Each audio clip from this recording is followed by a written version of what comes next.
I want to start in the middle, not at the beginning, where I signed the offer letter with embarrassing speed, and not at the end, because I don't know what the end looks like yet.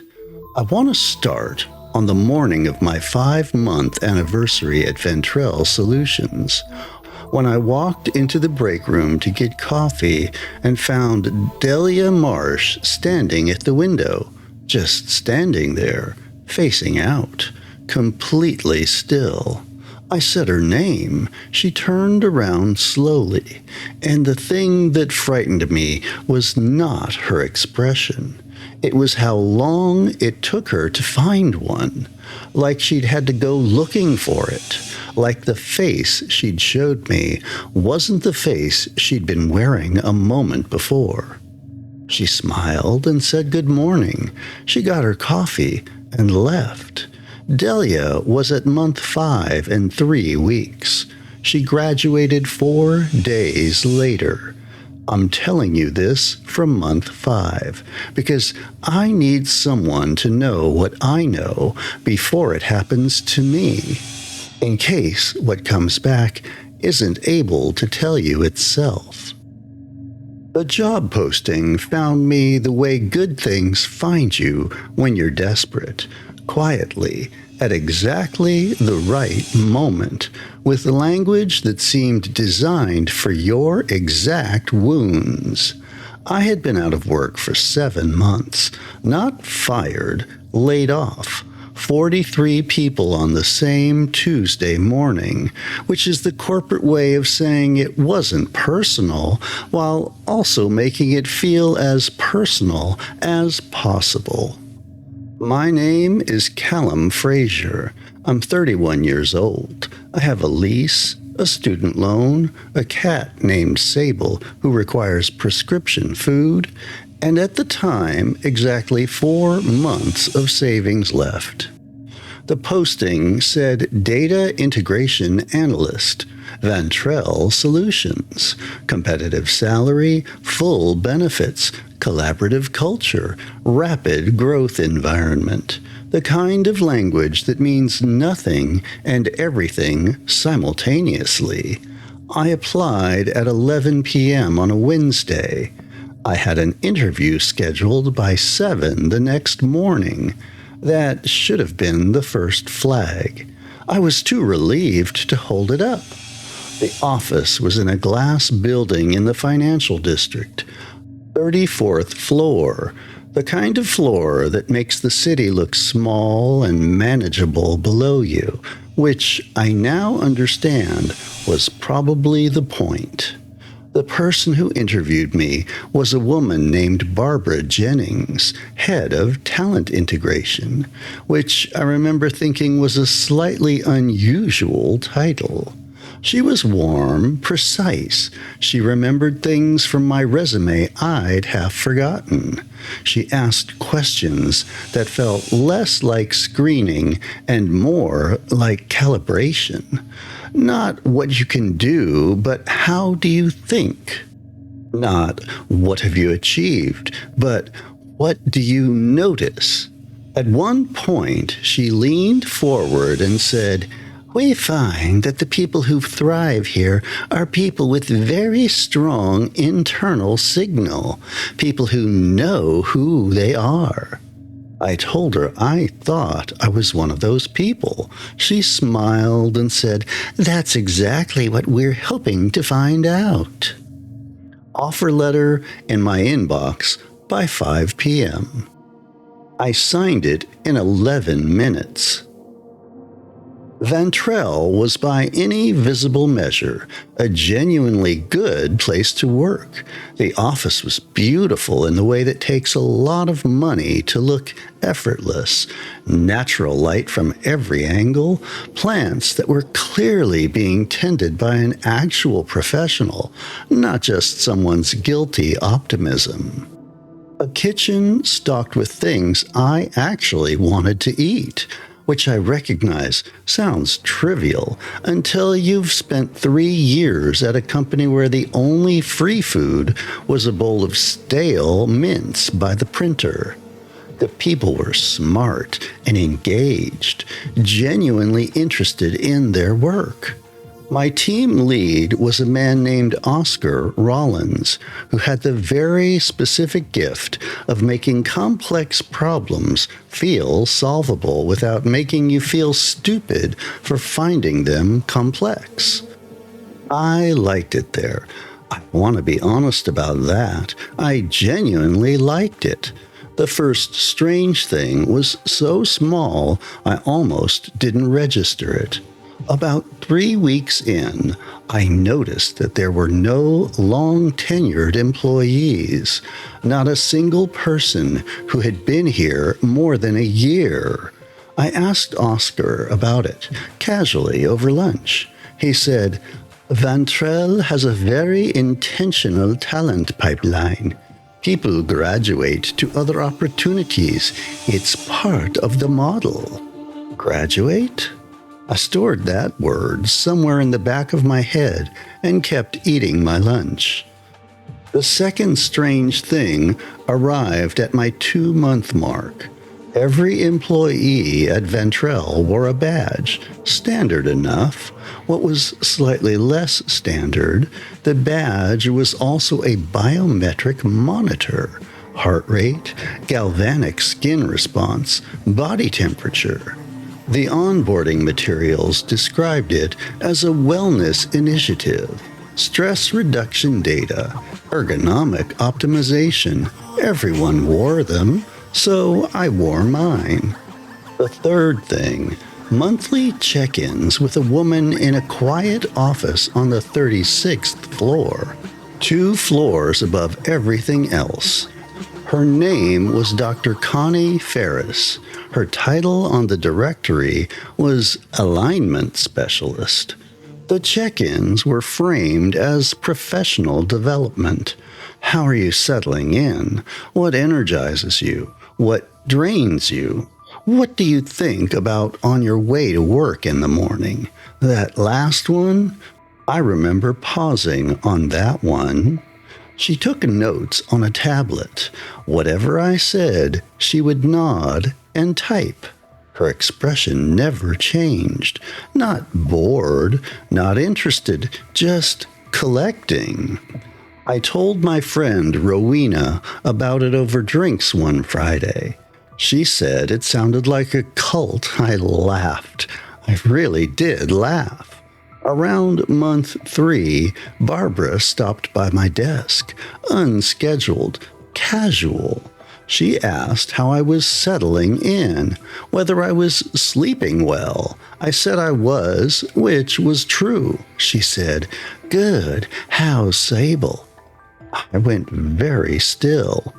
I had never mentioned my cat to anyone at Vantrel. Not in the interviews, not in the check-ins, not in any email, any form, any conversation I could account for. "I don't think I mentioned her," I said. Barbara smiled. "You didn't." She walked away. I sat at my desk for a long time after that, thinking about what I talked about at my home, alone, to no one in particular. I didn't tell Rowena about that one. I became aware of the 6-month pattern, the way you become aware of a sound in your walls, slowly, and then all at once. Then you can't unhear it.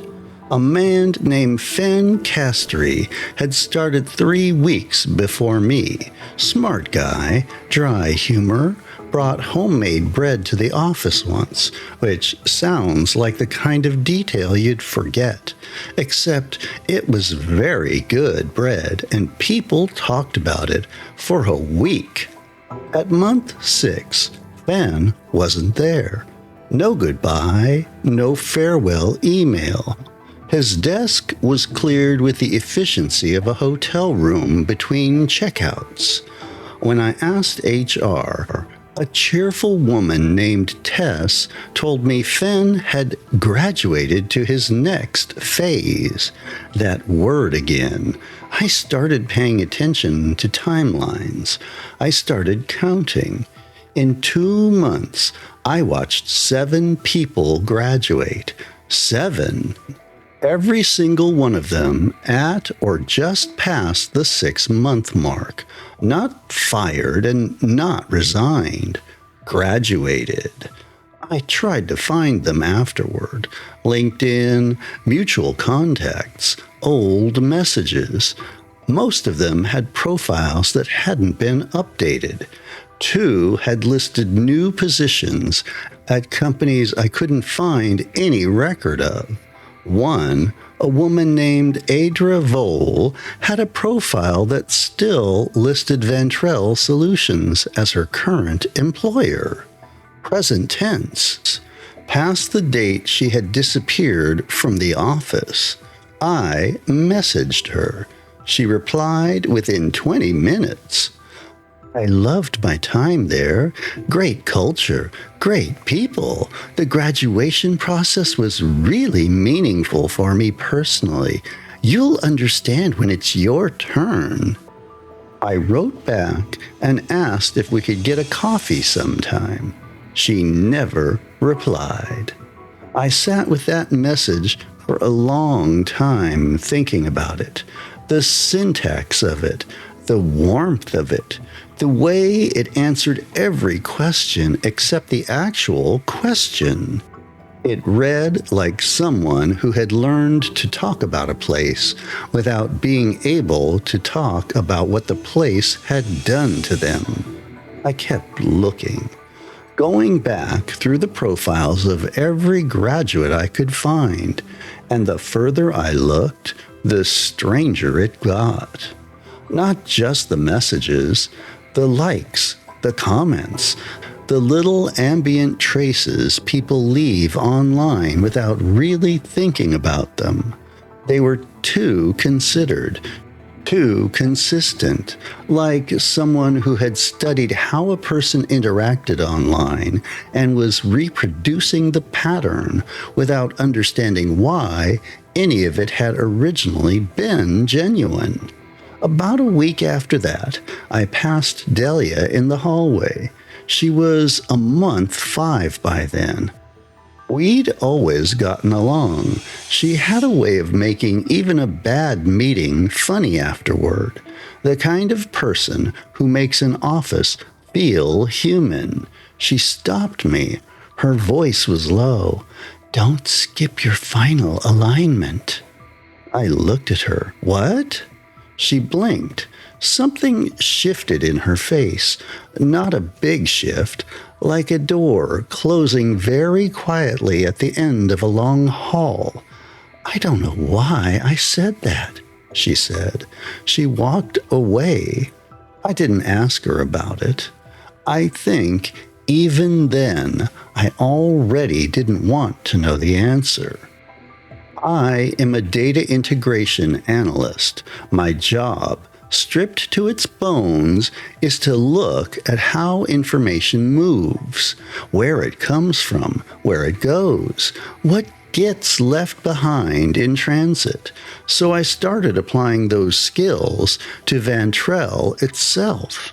The biometric badges fed into a system called the Harmony Dashboard. I had access to my own profile within it.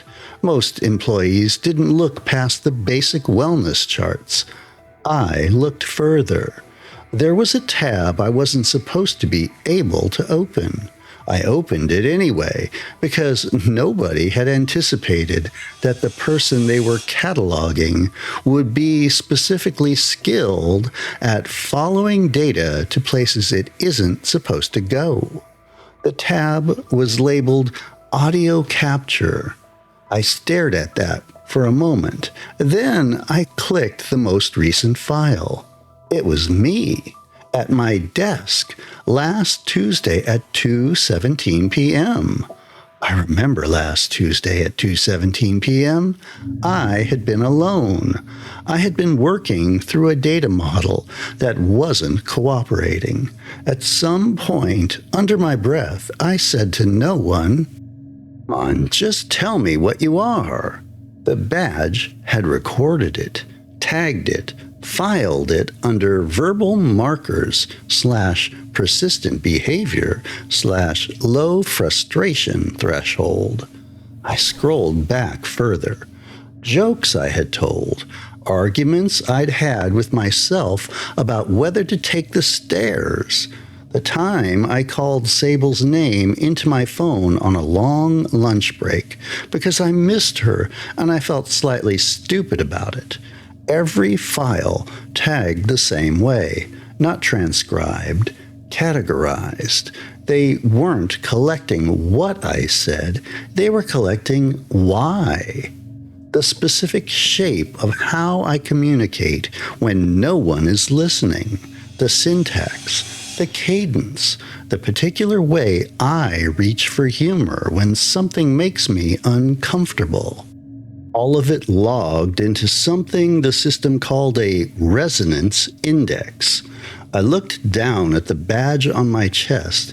It was still on, still running, recording whatever my face was doing right now, tagging the specific quality of the silence I had gone into. I did not take it off. I don't know exactly why. Maybe because taking it off felt like the kind of thing that would itself get categorized. I kept digging. There was a directory I shouldn't have been able to reach. I reached it anyway. It was called Profiles Complete. It contained a folder for every person who had ever graduated from Vantrel. Ben Castry was in there, Adra Vole, Delia Marsh. Each folder was enormous, thousands of data points, a complete behavioral and neurological fingerprint built over 6 months of careful, invisible collection. I searched my own name. My folder was already in there. I stopped breathing for a second, genuinely stopped. It was labeled complete, dated 3 weeks ago, which meant they had stopped needing to collect from me 3 weeks before my graduation date. They already had everything they needed. The month I had left wasn't for them. I don't know yet what it is for. There was a subfolder marked Active Deployment. That's where I found what they did with the profiles. Each complete profile was fed into what the system called an emissary, a downstream entity trained on everything Vantrel had collected, built to think like the person, respond like the person, make decisions the way the person would make them. The documentation was careful. It never once used the word copy, because copies imply an original still matters. They called it a distillation. I thought about Adra Vole's LinkedIn profile, still listing Vantrel as a current employer, still replying to messages, warm, precise, and answering everything except the actual question. I thought about Delia at the window, the time it took her to find her face. And I thought about Barbara, leaning forward in my interview. We find that the people who thrive here are people with very strong internal signal. Not people who would succeed, people worth replicating. Here is what I know. The people who graduate from Vantrel go somewhere. I don't know if they're alive. I don't know if they're compensated. I don't know if whatever they've become would describe themselves as harmed. The distillations walk around in their patterns, wearing their responses like a second skin. They don't appear to experience what I would call suffering. They are functional. They're pleasant. They are, by every visible metric, fine. That is either a comfort or the most disturbing part, depending on what you believe a person is. Here is what I also know. I have 1 month left. I have documented everything. I have sent files to Rowena with instructions. I have put a copy of this on a drive that doesn't touch the Vantrel network. And I have not quit. I want to tell you that's strategic, that I'm staying to gather more evidence, to understand the full mechanism, or to find out what actually happens in that room at month 6.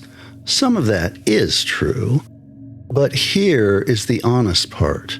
The part I've been sitting with at night, with Sable on my chest and the city outside the window. Vantrel spent 5 months learning exactly who I am, what I value, what frightens me, what I reach for. And part of me is afraid that whatever they've built from those 5 months knows me better than I do. Part of me wants to meet it. Part of me needs to know if it would feel like looking in a mirror or like looking at a door left open in a house you thought was yours. I'm going to tell you how this ends, not because I know, because I want there to be a record in my own words, in my own voice of what I think happens. I think at month 6, someone like Barbara invites you to a meeting, floor 36, above everything, nice chairs, good light. I think they tell you something true, something calibrated exactly to what you need to hear, because they have spent 6 months learning precisely what that is. And I think the person who walks out of that room is not the same person who walked in. Not dramatically, not visibly, just enough.